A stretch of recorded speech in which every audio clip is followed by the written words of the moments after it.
Assalamualaikum warahmatullahi wabarakatuh. Selamat pagi. Salam dari Bintan Penaung. Hari ini hari Selasa. ya, Isnin tak? Selasa. Selasa. Oh, dari Selasa. Sampai lupa saya hari. Kita bersama guru silat kita Sending Bintan Penaung, Raja Tikmat.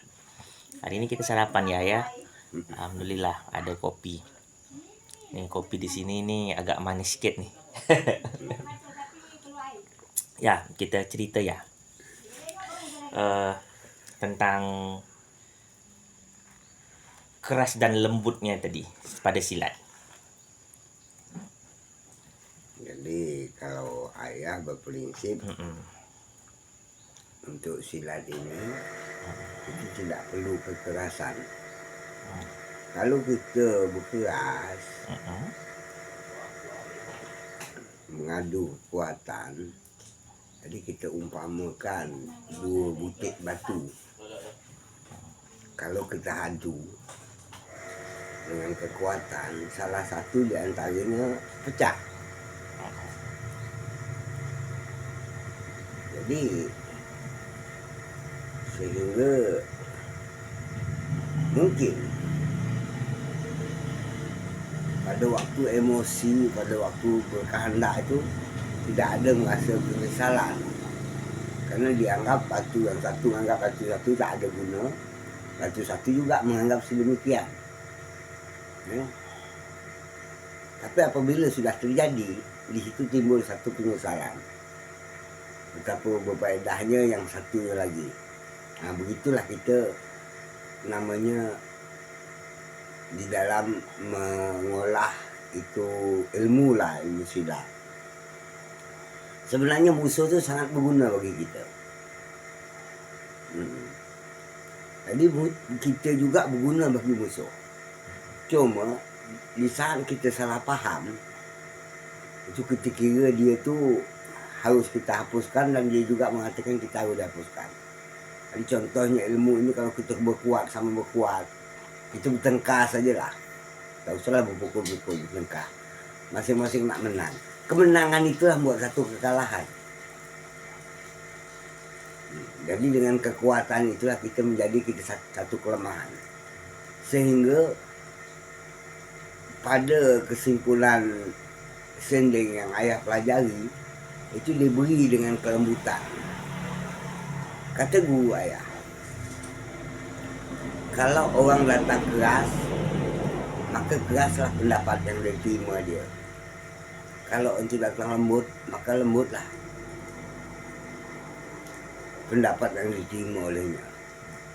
Jadi caranya begini, sewaktu orang datang kuat, kita jangan langsung sambut, hindari, beri dia peluang, suruh dia tahan dulu, suruh ditahan, suruh ditenang. Kalau dia tak bisa juga, ya apa boleh buat.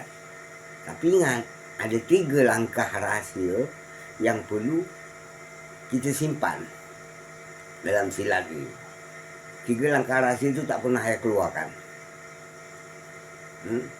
Jadi hari ini mungkin pendengar ataupun penonton ataupun peminat tertanya-tanya, apa itu langkah rahsia? Sebenarnya langkah itu tak ada rahsia yang penting sangat. Cuma 3 langkah itu, 1, nampak. Langkah di dalam diri kita itu kita nampak. 2, kita ingat. 3, kita sabar. Jadi langkah nampak, langkah ingat dan langkah kesabaran itu penting. Bagaimana cara mencoraknya? Kalau dengan cakap saja orang tak faham. Itu harus dicorak, diwarnakan. Jadi kalau memang langkah kesabaran kita itu sudah habis, ya apa boleh buat kalau orang tu nyerang terus. Sambutlah. Nah, baru kita sambut. Kita beri dia peluang 3 langkah. Nampak dia berlangkah, kita ingat dengan langkah kita, sabar kita menanti kedatangannya. InsyaAllah ilmu itu tidak banyak. Seandainya kita bisa mengolah, maka dia bisa meliputi dua ilmu yang bisa meliputi ayat hidup. Satu ingat, dua benar. Itu saja ilmu. Jadi kalau kita ingat, maka kita carilah tempat berdiri kita, iaitu di tempat yang benar. Itulah ilmu kita. Bisa meliputi jiwa kita. Contohnya begini, lama cakap. Hidup di dalam rumah tangga juga, kalau tidak ada yang saling mengalah, ujung-ujung penyesalan. Maka ini menarik, ini menarik, ini menarik, ini menarik, ini menarik, menarik. Lama-lama tegang, putus. Lama-lama dia putus kalau dah terlalu tegang.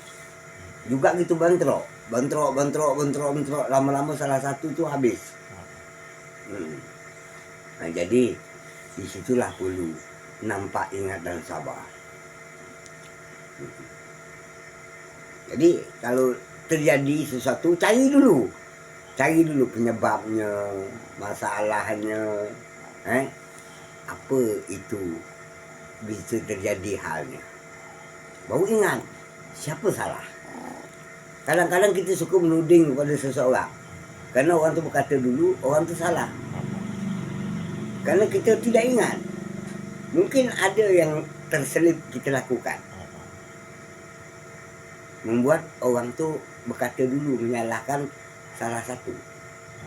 Nah, dengan tidak ingat, kita lalu berkeras. Nah, lantas yang ketiga tadi, orang tu dah tahu kita dia tak sabar, membuat dia emosi tu kerana tak ada kesabaran. Kita ikut-ikut juga. Jadi biarkan aja. Nah, maka biarkan. Itu 3 langkah tu gunakan. Di situ ada rahasia langkah. Jadi setiap perkataan tu ada ilmunya. Ilmunya ada di mana? Ada di dalam diri. Tak suka tinggalkan. Cari yang baru. Boleh. Yalah, itu saja yang dapat saya sampaikan dan saya beri maaf cakap tadi, saya ni pun tak tahu juga. Saya beri pendapat dan ilmu nasihat lah kepada anak-anak, kepada saudara-saudara yang bisa nengok YouTube saya lah. Jadi mudah-mudahan benda ini bermanfaat kalau diamalkan. Kalau diamalkan insya Allah bermanfaat. Assalamualaikum warahmatullahi wabarakatuh. Waalaikumsalam warahmatullahi wabarakatuh.